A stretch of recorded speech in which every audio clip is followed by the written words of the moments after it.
mangkang grasa sumber Indo bumi kunjing Maludo guntur ketuk Oh Jun Sautais dangu anggen kula nengga wonten ing Jawi ingkang abdi tumenggung manggala ida madung dawuh nadyan ingkang abdi pun krida manologi nyadung dawuh nun bocah tumenggung iki mau aku wis kelakon sapet jagong Raden Janaka naolos Sinuwun Prabu Angka Wijaya wis tak aturake ana ngersane Raden Arjuna nanging jebul surasane naolos Sinuwun Prabu Angka Wijaya ngersake Dewi Wara Sembadra bakal diwengku garwa monggo Dewi Sembadra kuwi genah garwane Raden Arjuna usana aku diwangsuli karo Ratu Mandura sing jeneng Prabu Baladewa walah dalah kaya lanang-lanang dhewe aku ditantang Bandayuda mula aku banjur metu njaba iki mula kowe aja padha dikangelan mbok menawa Prabu Baladewa dawuh marang wadya balane Peruna mengko yen Prabu Baladewa sing maju aku sing bakal medhoke Prabu Baladewa mboten langkung ngestakaken dawuh sinuwun pamit nyuwun pangestu kebat mangkato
gumulung mangrembak urta krareka kiri nanggono gawe gelar walah dalah iki ana satriya medhoke marang aku mendrang kaya gandhe wong adeg kaya ndha wah brengose diplintir-plintir mripate menteleng mandeng aku tanpa kedhep ayo ngaku kowe sapa takon karo aku satriya Garbaruci Raden Setyaki ya Raden Singa Mulangjaya ya Wresniwira ya Tambayuda Widyan Raden Setyaki ya Raden Singa Mulangjaya kowe kepernah apa yen karo Prabu Baladewa karo Raden Arjuna iki kadange Taruna dulure nom Jaki ana waran kowe sumingkira endi Prabu Baladewa kon tekan ki nak tugele sirahe ulap-ulapan sing dadi ucapmu ora perlu posingkul kuncane kowe Prabu Baladewa Setyaki ingkang keduga mapaki marang ridamu babu areng apa ora minggat saka ngarep aku tebak dadamu kene marganing patimu Singalena Prapten Alis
Indra.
Sowo Setyaki bali takon sowo Tumenggung bintang laut as biar mati welok cek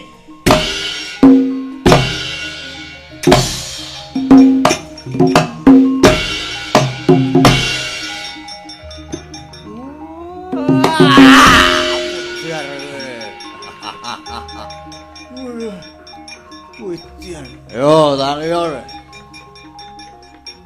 Tangi. Ngantem mo.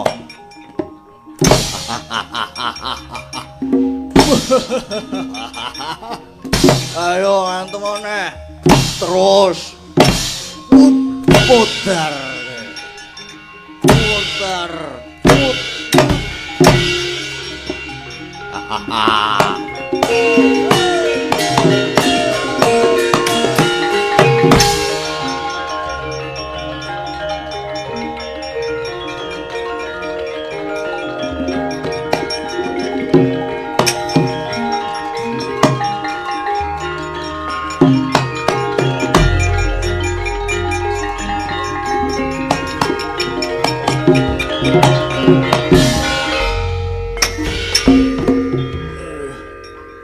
Waduh pecah belum Mbah. Iki piye Mbah? Aduh. Apa kowe iki? Waduh nganggo tekon barang perang Mbah. Wong suwe sapa? Setyaki. Alah. Mosok kaya Setyaki kono. Wis mulih wae kono. Wis ora mungkin menang Yuan. Waduh, elok tenan. Waduh. Wah, edan. Le perang edan. Musuh sapa? Musuh Setyaki. Menang. Kowe iki menang musuh Setyaki. Nggih. Nyatane Setyaki kontal tak tendiang. Kowe iki gimmick. Kowe mung acting kowe lek kalah iki. Terus enggak kowe pusing mundur kowe. Terus dibleki. Mbuh karo sapa? Kowe Mbah. Brauk. Dijotosi diantemi malah mengguyang-guyu. Cocok musuhmu menganu sapa? Patih Pratoga. Anu sapa? Pragata. Ora ngerti Mbah. Wis kesel aku. Waduh.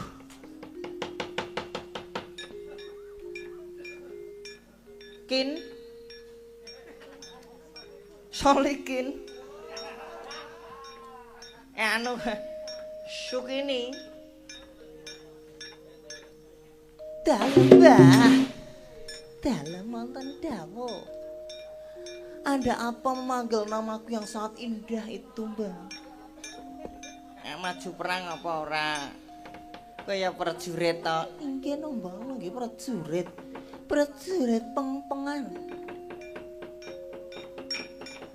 Maju perang ya. Mangsae pun sinten, Mbak? Setyaki. Sapa? Setyaki. Setyaki niku. Wange mengko cilik ning brengos sing kandele ora jamak. Ditumpangke kuping kiwa tengen biasane. Ya ampun. Geli Mbah nek ana brengos geli mengko. Ning baku kowe maju perang. Sai-saisamu wis kono. Sak karep mulai arep maju perang. Arep modal kepiye bae? Nggih, namung saken dawa musra merata jaya merata imbangen padha-padha. Sapa wani mungsa karo aku?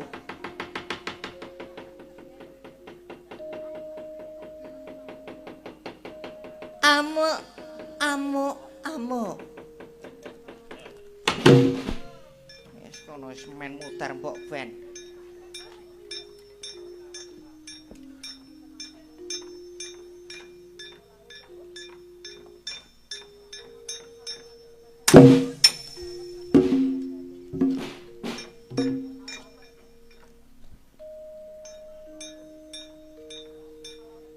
Dewa kowe. Sikile ora napak lemah. Iki ndang. Ndang. Lah iki sing masang tangan kuwi lho kuwale kaya ngene iki lah kepiye? Mulane ora iso du. Lho.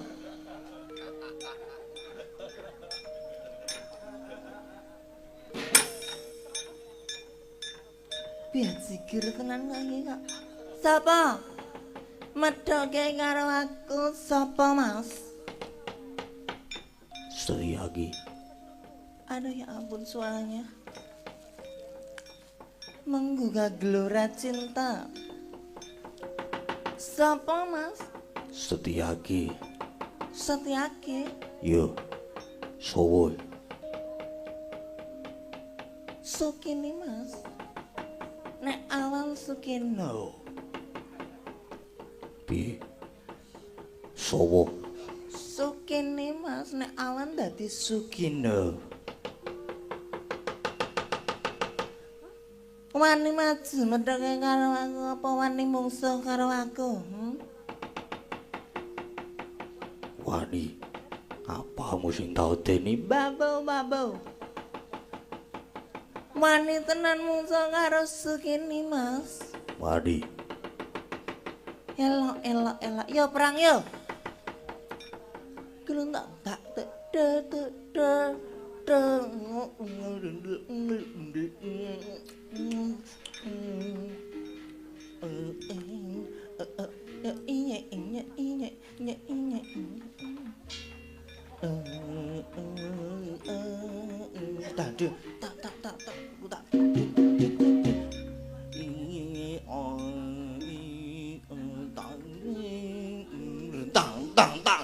gitu lang.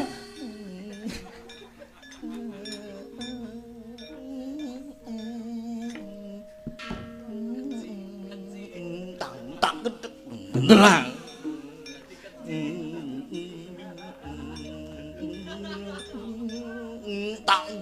Gendrang. Tang dun tak. Nang dun delak ketun tak. Tekan ngendi iki mau?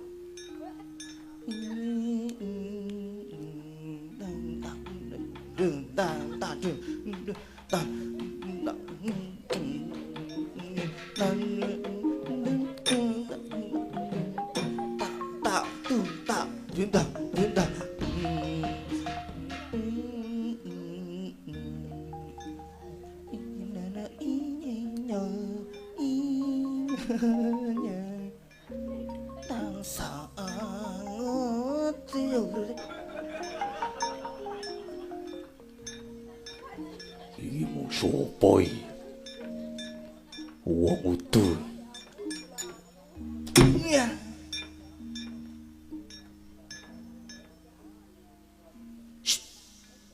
Nah, ini iki wae ora rasa gamoan wis malah kena dienggo mengisi tenaga dienggo mengko iso ana adegan selanjutnya.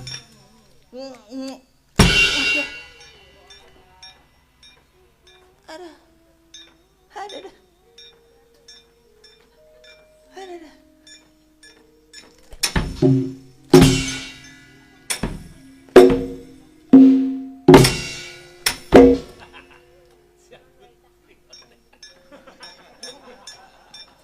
Ben mutar mubek. Sowan lah gulane. Ya ampun, Bang, jenggotku dijabut.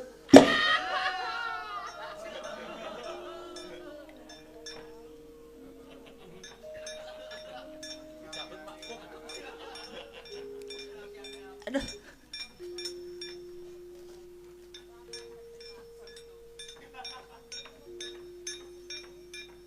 Innalillahi wa inna ilaihi raji'un. Ya ampun, jarume nganti tembus ngarep. Golek bocah kok lemesake tenan. Lagi maju sethithik wis. Iki nek ora wong tuwa sing maju.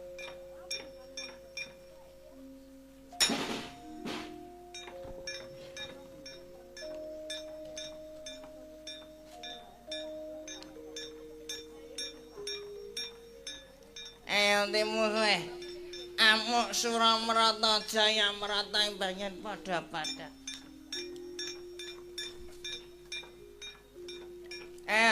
Endi Setyaki, endi Praguta? Nek musuh karo aku.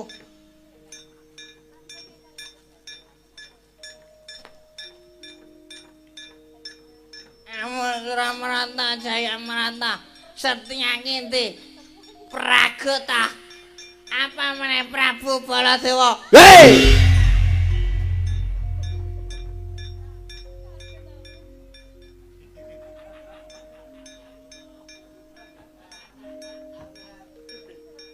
Apa nawang sekirane Setyaki ora wani mungsuh karo aku, Praguta ora wani mungsuh karo aku, Baladewa tekan kene. Hei! Wah, bosok kuwi.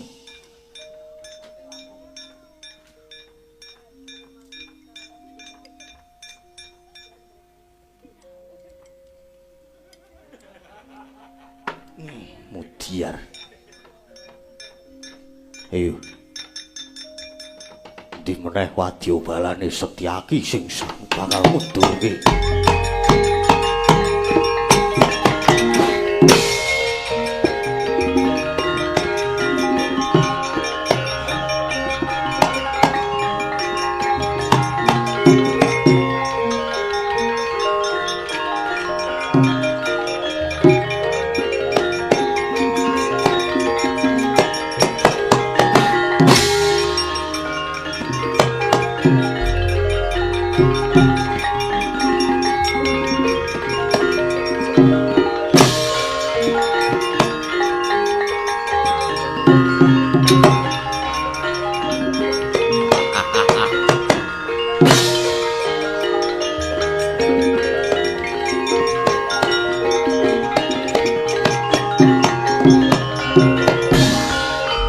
Kowe sing jeneng Setyaki adine Prabu Baladaya. Kowe sing jeneng Setyaki dasar kepara nyata. Iki kowe Prabu Dewaratmu kaya ndi kakangmu Prabu Baladaya ndi? Aku wegah mungsuh karo kowe tak kandhani aku wegah mungsuh karo kowe. Ora perlu. Kepok koncane kowe Prabu Baladaya Setyaki ayo nono. Wah. Jeleh urip gigit siung pengapit tatas jagamu Setyaki.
kowe.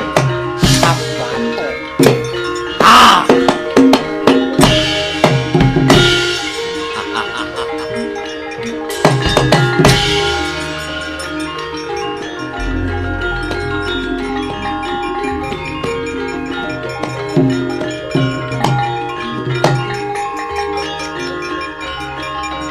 Hei, panos maning jalanat.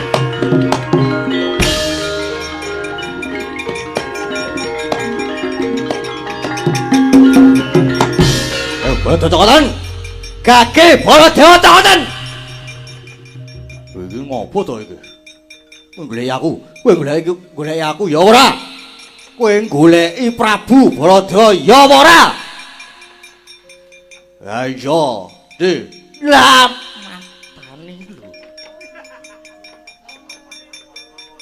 lah iki sapa? Wah, Oding. Rada lamur aku. Panos maning jajalan keparat kowe Dewarat Muka. Kowe Dewarat Muka dasar kepara nyata, dasar ratu. Ratu rupamu buta. Gelut nek kepepet terus nyokot. Ya ora? Ayo, dhewe kok. Baladewa cokotan. Lho. Piye to iki? Kake Baladewa cokotan. Ah. Miyo.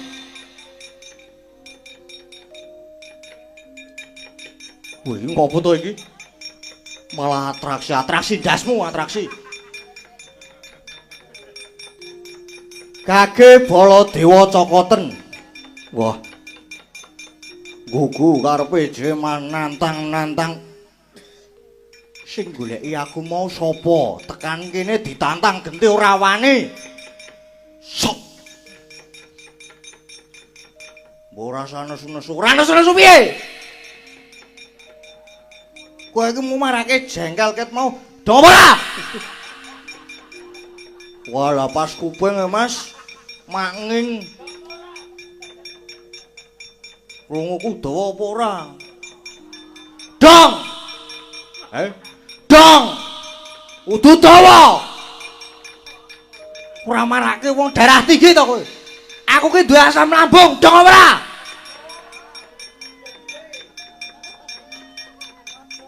Wah, jane iki ratu ya ora iso ngomong alon-alon kowe mungsuh karo kowe ngomong alon-alon iki nggo apa? Iki lho tungkak jecerit tungkak dasmu.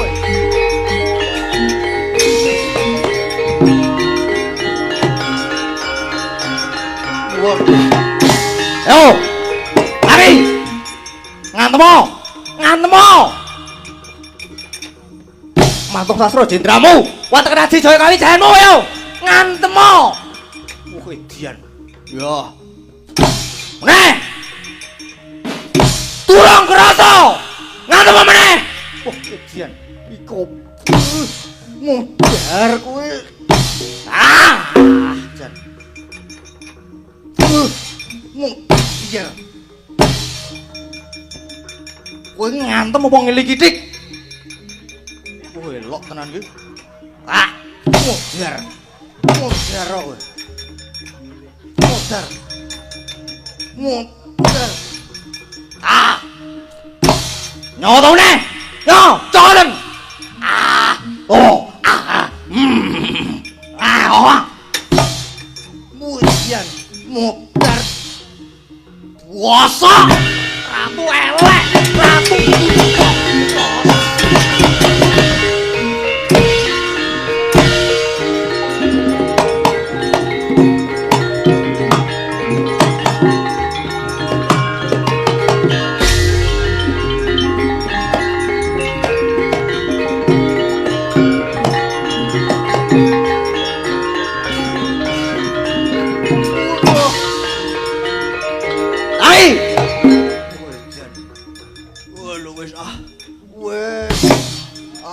ora kuat.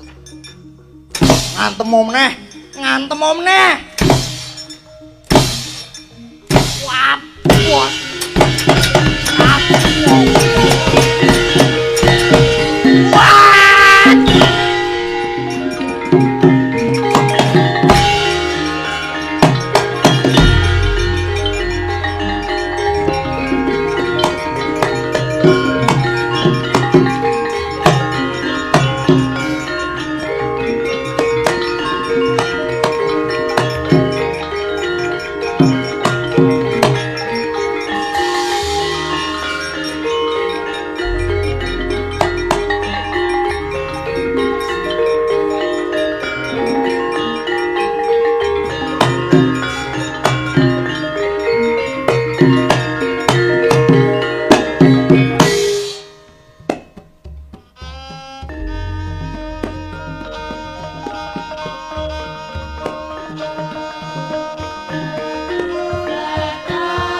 tunggal ngandhani siji pernahe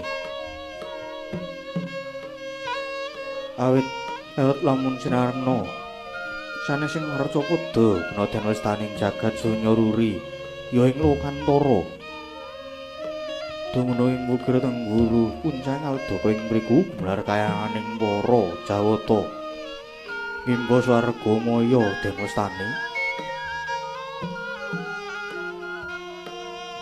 kayangan Arga Dumilah ya kayangan Suralaya inggih kayangan Jonggreng Saluka lah sinten to ingkang dados kegunuhan ingkang rengganing guru loka wenang wisik Sang Hyang Nilakanta Hyang Caturbuja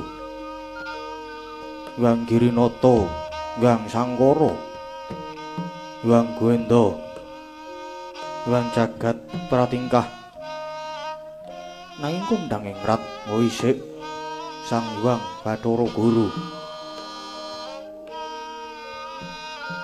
Duk samono Hyang Jagat Girinata nuju Miyasiniwaka lenggah ing bale marju undha manik dene ingkang keparang ngarsa tuh menika Jawata ing suduk pangudal-udal nenggih Bathara Narada ya Sang Resi Kaneka Putra kaleres kadang werda kinarya tumangga tetinding para Jawata Tridasa Wataknawa nalika semanten ampisuwanipun Sang Wahyu Widayat mila daya-daya den dangu dadi mangkono pangudas marang Indra ingkang dereng kawedharing lisan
Gara-gara ingkang tumanduk ing kayangan Jonggreng Saluka jebul menika wonten suwanipun Widayat Kakang Resi Kaneka Putra Prakencang Maruda yang Pak Pong Bu bolong kali cudhe sapa sing gawe kaluran sabdanipun Adi Guru mapan kula nggih sampun tanggap dhateng gregetipun Widanto ingkang menika prayogi lajeng dipun wiji Adi Guru nggih Kakang Widayat tanpa pepindhan bombong ing kasulun labet jeneng kita wis tanggap marang gregeting Wesi Ulun lan tanggap marang kahananing Janalaka Widayat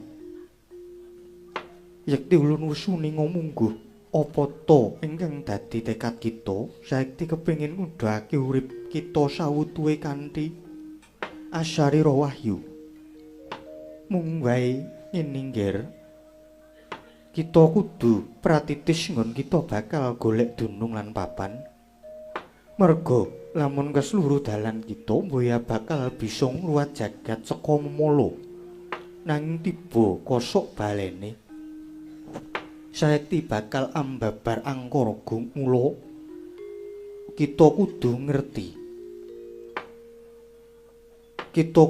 ngerti sangune minangka sarirane Wahyu Ratu merga wong ingkang pinita ya dadi ratu ngono ora gampang krana tumono beda kelawan kawula yen kawula iku nang ukur kodrate nanging yen ratu iku wong ingkang sinampiran pakaryan mula kita kudu ngerti apa karyanira ing jagat uga satria ingkang kepiye ingkang bakal dadi kandhang utawa bakal dadi wadahe Wahyu Widayat kaluhuran sabdanipun Wengedi Pukulun anggen kula makarti tanah sanes kejawi amung anggen kula badhe setya bekti dhateng jejiban minangka jiwaning satriya saged-saged badhe nata negari miwah tentreming jagat saisinipun kanthi sarana satriya kala wau kedah pinter boten namung pinter ngastu ing peprintahan ingkang linambaran tata krami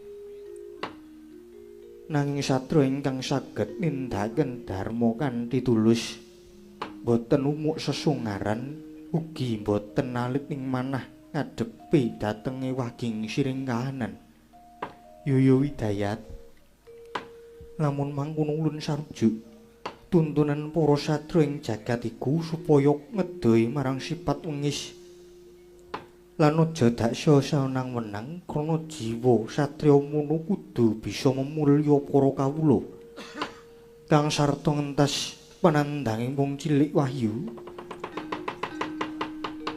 lenging driya mangu-mangunggung kanduhan remang lerlena tanpa kanin yen tandulasa mengko diahu tama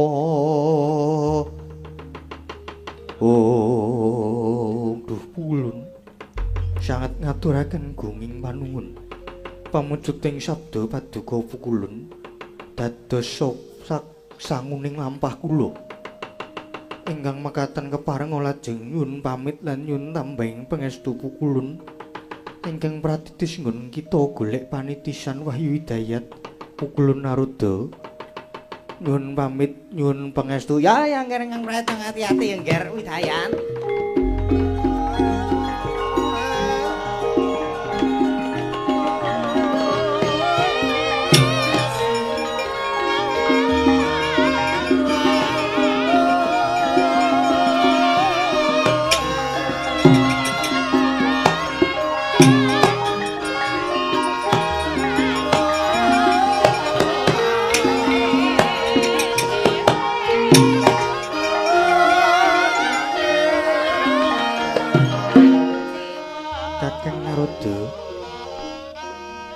Kakang Naroda kemawon sampun ngantos negakaken dhateng Widayat.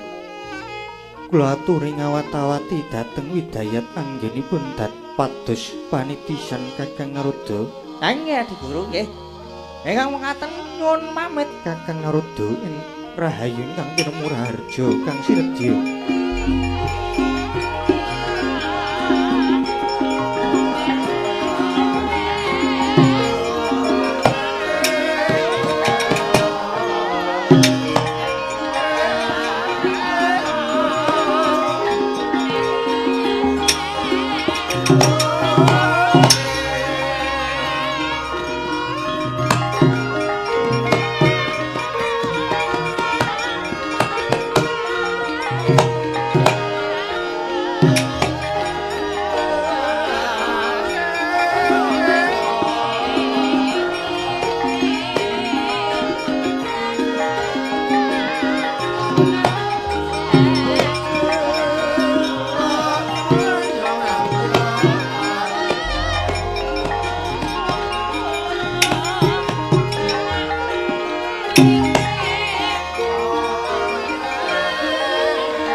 Wonten wana Srangbaya nadyan papan gawat kaliwat angger kepati parandini ing wana tita ingkang nedheng mahasing sampun ngisep sepining supana nenggih panenggak Kurawa kadang nata ing Astina satriya ing Banjar Jungut Raden Arya Dursasana trimah milar saking praja manjing wana Srangbaya Amangun topo smedi sedakep saluku juga Ideping tekad alung dadi intiping yumane lamun datan kasumbadan sedyane deni Ranggayuh wahyuning ratu.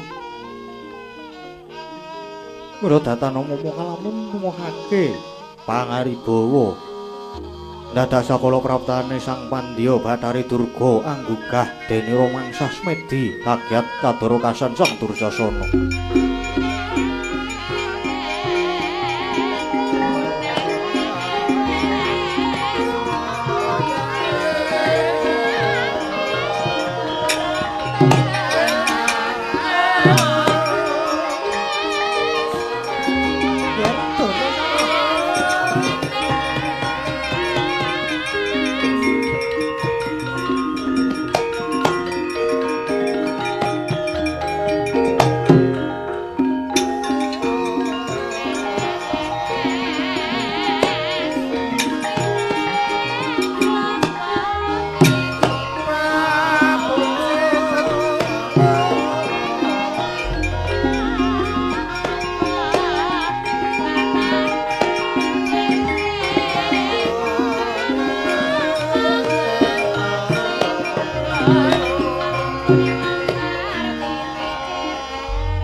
Dandang mangure panas perbawane ora lida jare wong adaplok. Jebul ana titah ingkang ngadegake tapa ning alas nang kene. Ora nyono jebul putuku. Panggak Kurawa Dursasana. Ih, pabekti kula kunjungmu Ulun Pandya Bathari. Ya tak tampa Dursasana tak tampa. Aja kaget lamun ulun nggugah marang nggon kita tapa. Banjur ana wigati apa lan kita darbe penggayuh apa Dursasana? Ulun. Wale-wale menapa sakwibaripun lampahan trajon utawi timbangan kadang kula ingkang sami untal kaprapal kinang kaprajendang wonten ing Jaban Rangkah. Samenika sampun sami mukti wibawa jumeneng ratu. Kados Yai Bugadenta samenika sampun mukti dados ratu ing Durilaya. Lajeng Gerdapati Warsaya, Pati Warsaya Windandini Naranurwenda Kundaka Bima Muka sedaya sampun mukti dados ratu, sedaya samenika sampun mukti wibawa. Namung kula piyambak ingkang dereng saged dados ratu. Pokok kula menika manenggahing Kurawa Adi kula pun sami mukti kok kula dereng. Ringsem kula pukulun, ringsem. Monggo kula nampi wangsit bilih dewa badhe matedhaken wahining ratu. Sinten ingkang kadunungan badhe saged nurunaken sejarahing ratu ingkang binecara. Menika pukulun ora miloreh ning paduka pukulun sampun gugangken kula tapa keparenga paring pitulungan Ulun Dursasana. Ning kepiye wae Dursasana wis tapa mula aja sumelang. Ulun sedya paring pitulungan. Waduh matur sembah nuwun pukulun. Lajeng jaranipun kados pundi jaranipun? Nggih. Kalenggan iki Jawata bakal matedhake wahyuning ratu ya kuwi kang aran Wahyu Widayat. Mula ulun bakal munggahi kayangan ana ing ngersane pukulun Bang Jagat Girinata. Wahyu Widayat bakal tak suwun tunggunen sawetara ya nggih. Nggih ngestakaken dawuh pukulun ngestakaken dawuh.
Kyatrisang kapirangu Ranggul irempet kempet Dosang retnaning pawono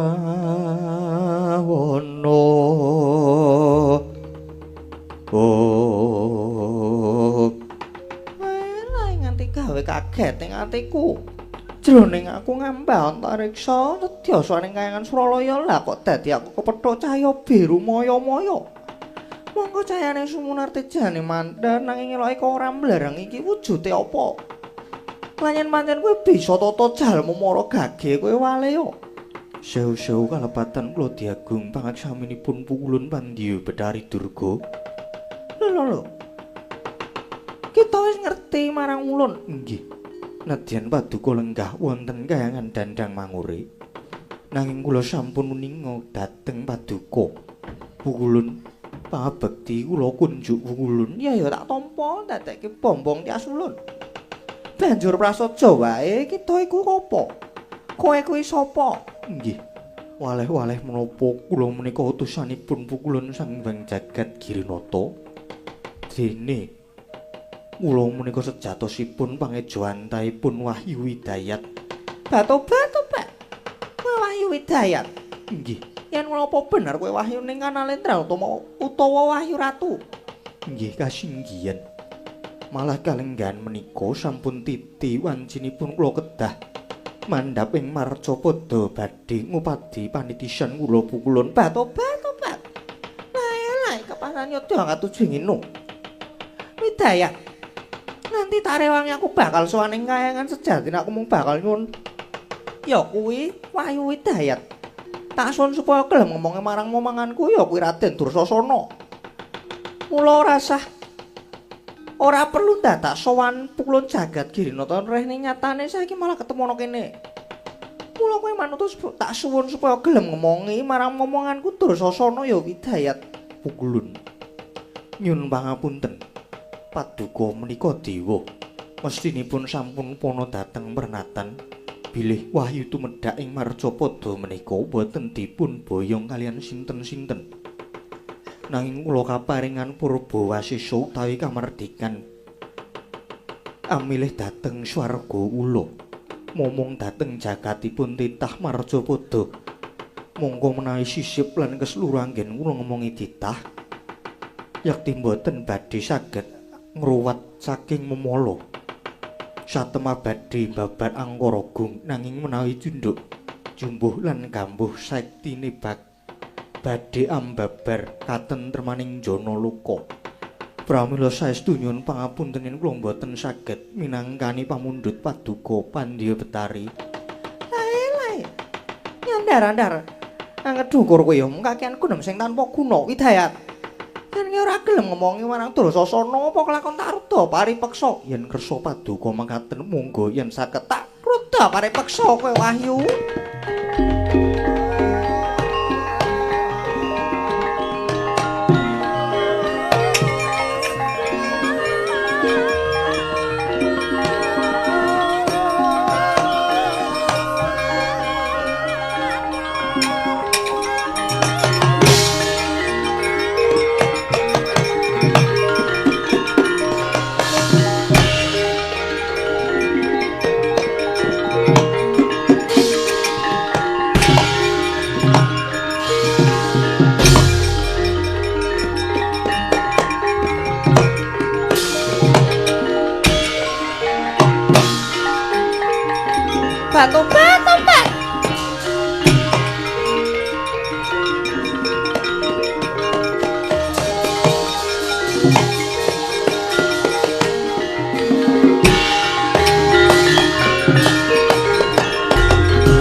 saya dalu raras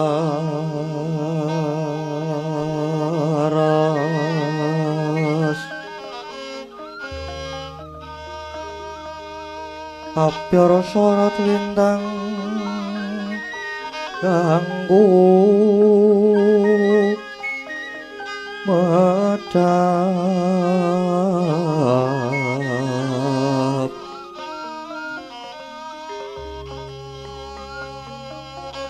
titi sonya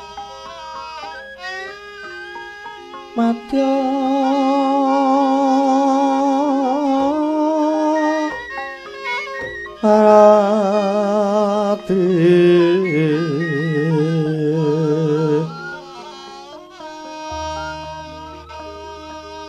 lumrang gandaning pos pita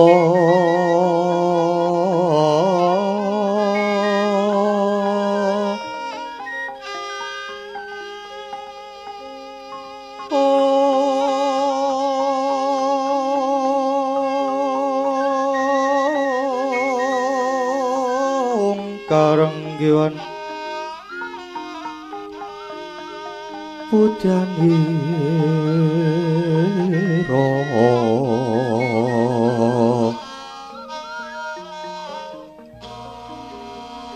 sam tica brengeng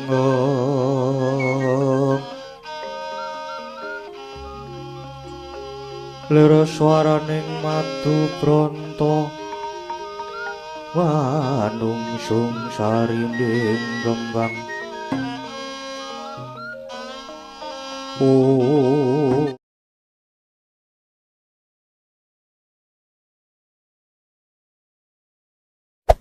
Hey there. Subscribe to my channel. And also press this bell icon.